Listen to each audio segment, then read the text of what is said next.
Today we are going to draw a landscape using one-point perspective. So let's get started. Okay, today we are going to learn about one-point perspective in our drawings, and we're going to draw a desert scene using one-point perspective.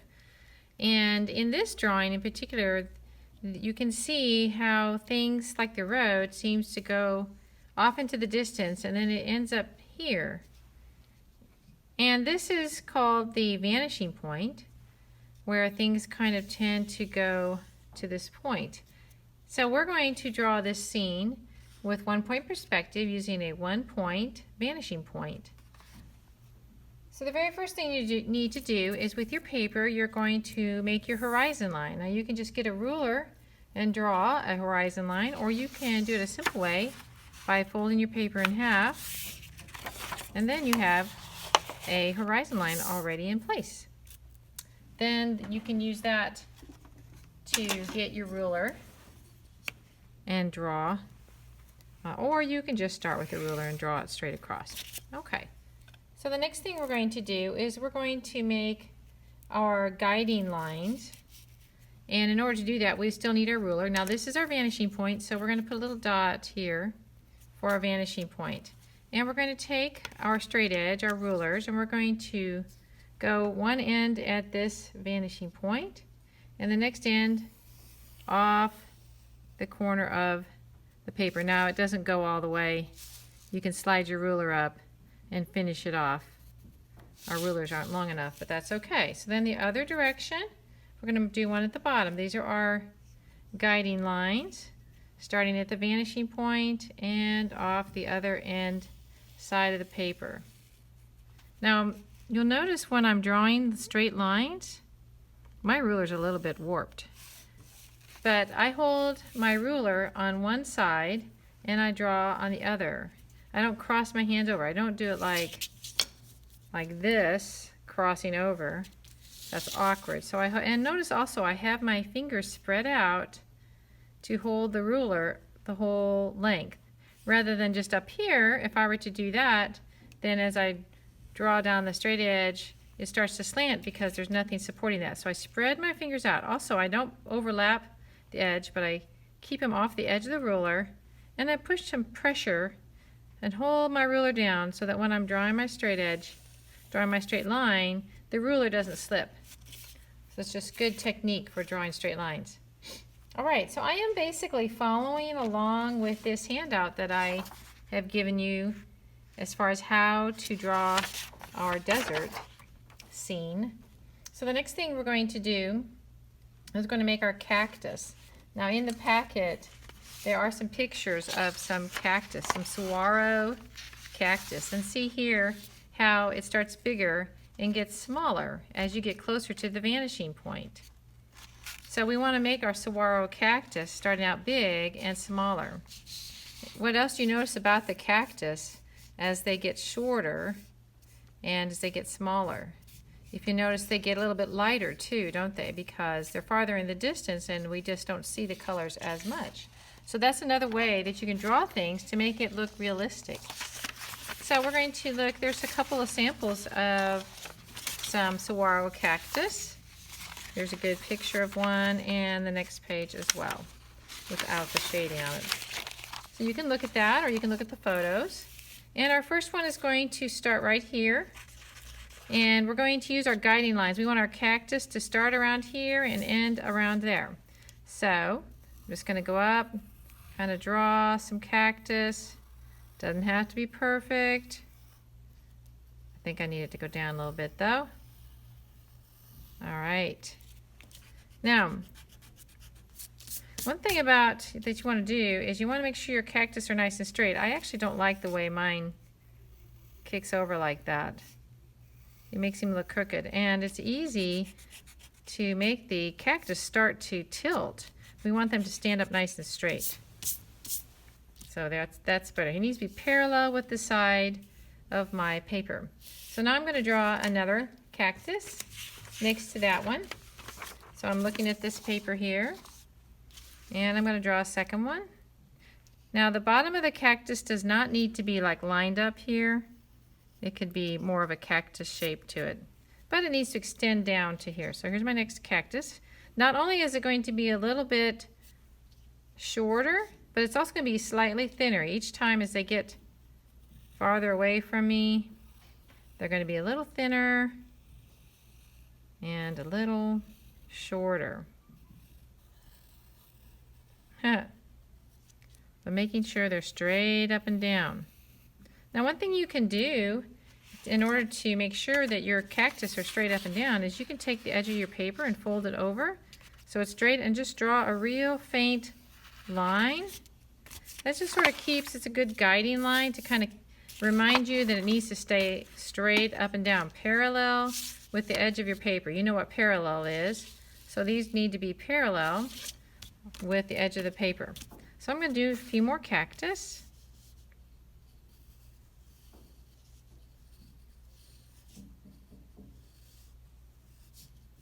I want him to go up.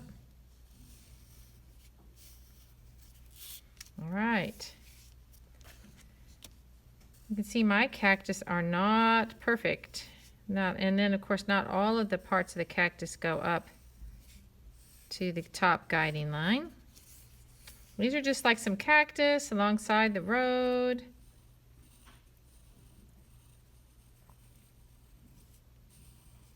And maybe do one more. All right, so there's my cactus. They're getting smaller and smaller as they appear to go off into the distance. So the next thing we need to do is we need to draw our foreground. The foreground is, of course, the stuff that's the closest to you in our picture. And so in order for it to look as though it's the closest to us, we're going to draw it down at the bottom, because things at the bottom of the page are the things that are the closest to you.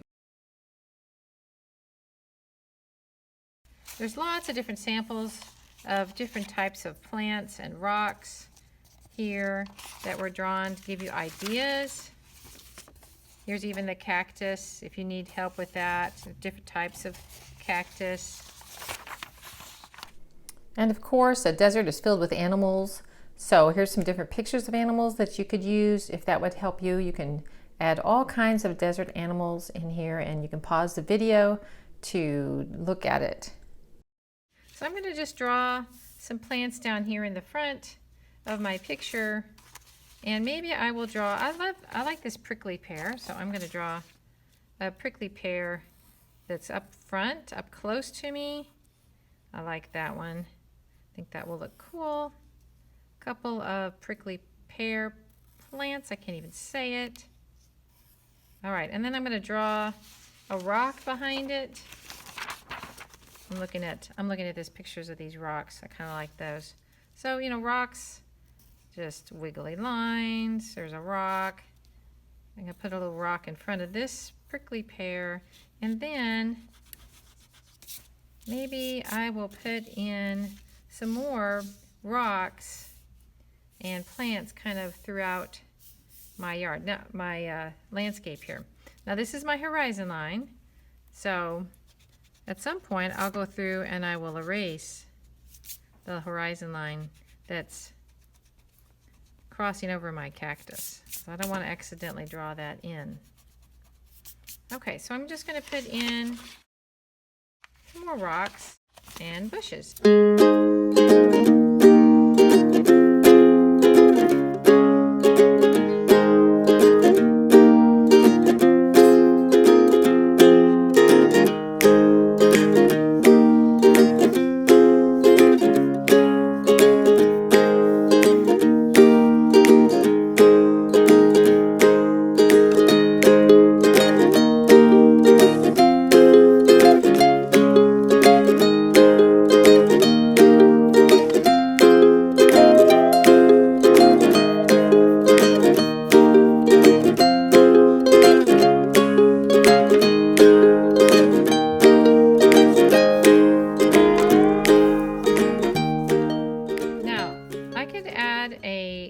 Cactus that are kind of in this ground. So this is my ground area. There's the horizon line. This is where the sky stops and the ground starts. So I might have a cactus, some cactus back here in the background a little bit. So I can draw in some cactus back here. Then they don't have to come down here because they're going to fill in this area here. So I'm going to draw some cactus.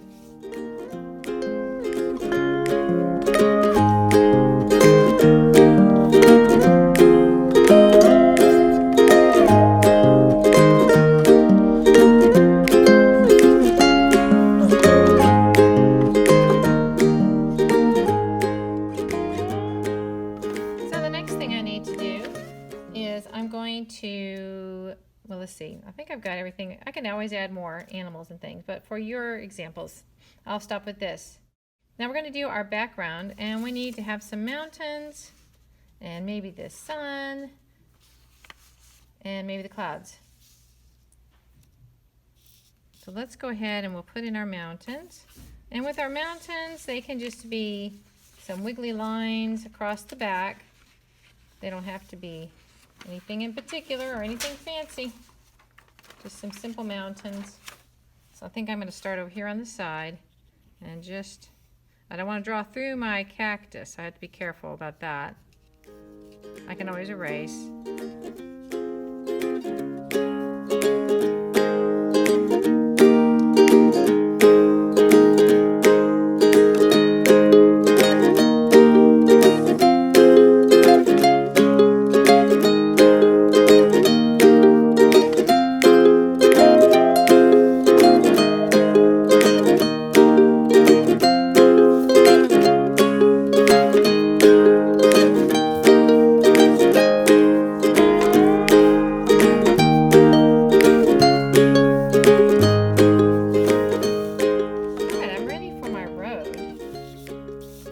Is going to end here and come down this direction, and it's going to be not a real straight line. I'm going to do kind of a softer line because it's not like it's a paved road. Okay.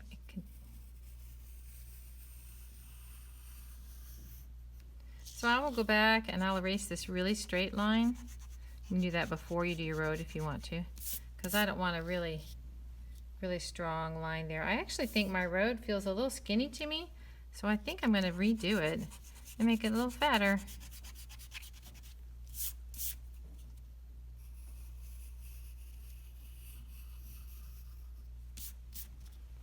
Okay, so that is basically all I need with my drawing. I could put a large cactus like it's right here in front of me, so I could draw like a big old cactus coming here, and it's just close to me, so I don't have to worry about it lining up with these lines. And then I can just erase all this.